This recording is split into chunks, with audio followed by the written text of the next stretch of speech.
12 hommes en colère au théâtre Hébertot, une pièce de Reginald Rose, peut-être plus célèbre pour son adaptation au cinéma par Sidney Lumet.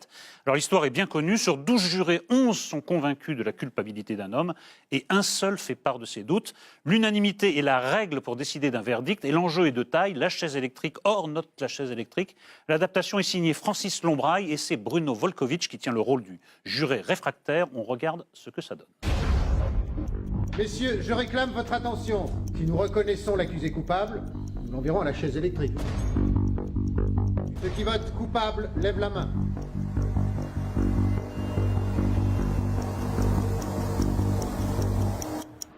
Et on passe à présent au verdict critique avec Thomas, le juré numéro 1. Mitigé. Alors, les pour, c'est qu'évidemment, 12 hommes en colère, déjà, il faut les faire tenir. Hein, les 12 acteurs aujourd'hui sur une scène privée, c'est pas facile. Donc, avoir le courage de monter ça, moi, je dis bravo. L'Hébertot va permettre à des tas de jeunes, j'en ai vu dans la salle, de découvrir cette pièce sublime. Donc, rien que pour ça, il faut y aller. Soyons clairs. Bon. Mais maintenant, pourquoi est-ce que je mets un bémol? C'est qu'évidemment, tout le monde a le film de Lumet en tête. Alors, Volkovitch, il arrive à faire oublier Fonda de manière extraordinaire. D'ailleurs, la plupart des acteurs incarnent les jurés très très bien. Mais il y a 3 trucs qui m'ont manqué. Le premier, souvenez-vous, dans le film, il y a une vapeur, il y a une chaleur extraordinaire qui fait que plus le truc augmente et plus on a l'impression qu'en fait, ils sont dans une cocotte minute et ça sue, etc. Et là, au théâtre, il ne peut pas rendre ce truc-là. Et du coup, premier truc perdu. Deuxième truc perdu, les accents. Et on voit bien que les jurés ont des provenances sociales différentes et c'est très important dans la pièce de bien montrer, de bien incarner ça. Et là, j'ai trouvé que ce côté-là était un petit peu gommé. Et troisième truc... Thomas, attendez, je vais vous dire une chose. Pour l'instant, j'entends pinaillerie et chipotage. Hein, pour l'instant, j'attends une réserve un peu de fond. Quelque chose à votre niveau. Alors, la réserve de fond, c'est que je pense que la pièce a été un petit peu raccourcie, en ce sens qu'au départ, elle met vraiment le temps normal pour accélérer. On voit que les jurés sont vraiment très très durs à retourner. Et puis tout à coup, il y a une accélération que j'ai trouvée un peu plus rapide que dans le souvenir que j'en avais du film, qui fait que j'ai trouvé que tout à coup, le truc se retourne un petit peu trop vite que ce qu'il aurait dû se retourner. Et donc pour ces 3 réserves-là, voilà, j'ai mes trucs. Mais je vous ai bien précisé au départ qu'il faut de toute façon aller voir 12 hommes en colère sur scène. Même si ça ne transpire pas assez, on a bien compris. Sophie. Non, c'est vrai que c'est un droit d'avoir d'avis ici. Texte de 1950, dans les années 50 en tout cas, et qui est toujours d'actualité parce qu'en fait, nous les Français, on a une fascination pour les procès aux États-Unis et même pour la justice en fait américaine plus globalement, parce que d'abord les procès sont filmés, donc il y a ça. Et puis l'intérêt qu'on a aussi pour la justice américaine tient de son fonctionnement même. C'est-à-dire que c'est vrai que le fait que l'unanimité soit requise, c'est beaucoup plus palpitant en termes de suspense que chez nous, la majorité qui a un concept un peu tiède finalement. Donc ça, c'est intéressant.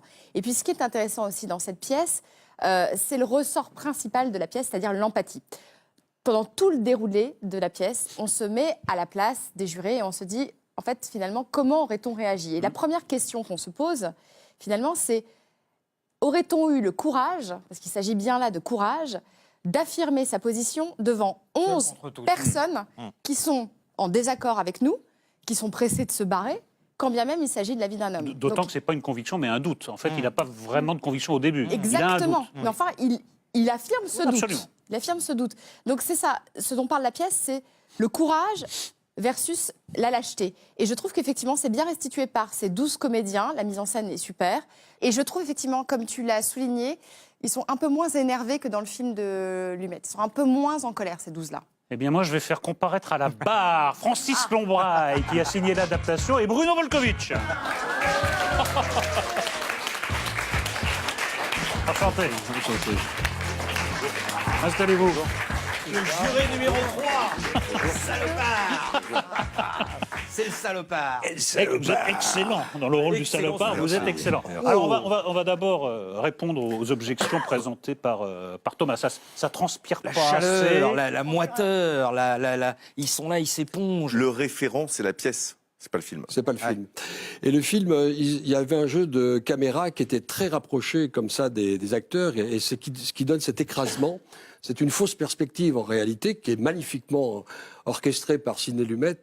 Et je crois qu'ils avaient mis le paquet pour qu'il y ait cette transpiration et cette Ils avaient du cette chauffage chaleur. sur le plateau, Voilà. je pense. Ah ouais, non, C'est mais- un peu comme chez vous ce soir, là, on aurait pu le Ah, faire. je suis heureux que vous souligniez ce point. Parfait, c'est parfait. Alors, Écoutez juste avant pas de ce parler, que raconte juste Thomas. avant de passer la parole Oui. à Christophe, il y a l'ombre du film de Lumet et puis il y a l'ombre de Fonda. Alors, vous faites oublier Henri Fonda, Fonda. donc, Ah oui. c'est pas mal. Ah non, mais mais ça, est-ce c'est qu'on y clair. pense à ça? Est-ce que c'est une référence pour vous? Bah, moi, j'ai appris à plus m'occuper de ça parce que si vous jouez Ruy Blas, il y a Gérard Philippe, j'ai joué La chatte sur un toit brûlant, il y a Newman. Très juste. J'ai refusé le tramway parce que moi, Brando. Brando, moi, était dans mon inconscient et j'ai refusé de le jouer parce que moi, je m'en serais pas sorti. Donc, je crois que c'est un faux problème, en fait. Puis Fonda, quoi.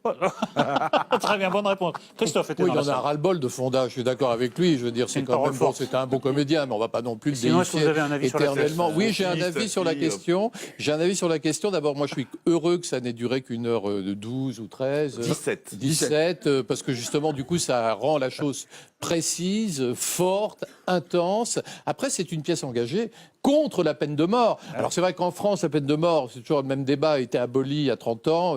Enfin, il y a bien des livres sur l'esclavage, alors que l'esclavage a été aboli il y a 300 ans. Donc, il y a des gens qui continuent à s'indigner. Bon, bref. Mais toujours est-il que c'est pour revenir sur où, la parce peine de que- mort, c'est vrai aussi qu'elle existe encore aux États-Unis et que c'est en tout cas une pièce qui est géniale parce que c'est, je le dis pour ceux qui ne connaissent pas nécessairement, et là vous le faites admirablement, c'est pas votre personnage n'est pas un idéologue de gauche qui dit il faut lutter contre la peine de mort, c'est quelqu'un qui dit alors que tout rend le type coupable. Et là, vous dites, vous, oui, mais enfin, attendez, peut-être là, il me semble que cette preuve-là n'est pas aussi irréfutable que vous le dites. Et là, ce qui est extraordinaire, c'est de voir à quel point la vérité existe-t-elle. Mais c'est pas aussi, on se dit combien d'innocents Il faudrait que votre dans les intervention prisons. soit moins longue que la pièce. Voilà, c'est les seules Oui, mais limites écoutez, qu'on a ici. pour une fois que je défends Voilà. un spectacle, vous Mais pourriez c'est quand vrai, même au moins mais c'est pour ça m'accorder qu'on écoute tous Oh. religieusement. Mais si je peux ramasser la question, c'est vrai que c'est une pièce engagée dans un contexte français où la peine de mort n'est plus un débat de société. Donc, qu'est-ce que ça change pour vous? Là, il y a des élèves jusque de 5e qui viennent, donc ont 12 ans. Et je pense qu'il y a même une portée civique réelle dans l'éducation. C'est très, très bien. Moi, je trouve. Partagez ça? Oui, puis il y a 180 personnes qui ont été exécutées l'année dernière aux États-Unis. Ouais. Et comme on est maintenant, on parle de mondialisation, donc on est tous, on fait partie d'un monde dans lequel on est concerné. Donc il y a eu 3500 peines de mort de prononcées et il y en a eu 1800 d'exécutés. Donc je pense que cette pièce, elle a raison de dire qu'il faut encore se poser la question, que c'est encore très très très grave. Ici, on a presque tous connu la peine de mort. Ouais. Presque. Ouais. Presque. Sauf, bon, on ne dira pas qui. En tout cas, messieurs, d'abord, félicitations Sauf les pour femmes. cette pièce. Et vraiment, l'étiquette tout public n'est pas usurpée. Non. C'est un spectacle qu'on peut aller voir en famille, même qu'on devrait Oui. aller voir en famille. Et je comprends que les scolaires s'y pressent. Ouais. C'est vraiment un Voilà. spectacle à recommander à tout le monde. En tout cas, on a été ravis de vous accueillir. Bah, nous, on est absolument très honorés d'être venus vous voir. Merci, monsieur. Merci beaucoup. Bravo.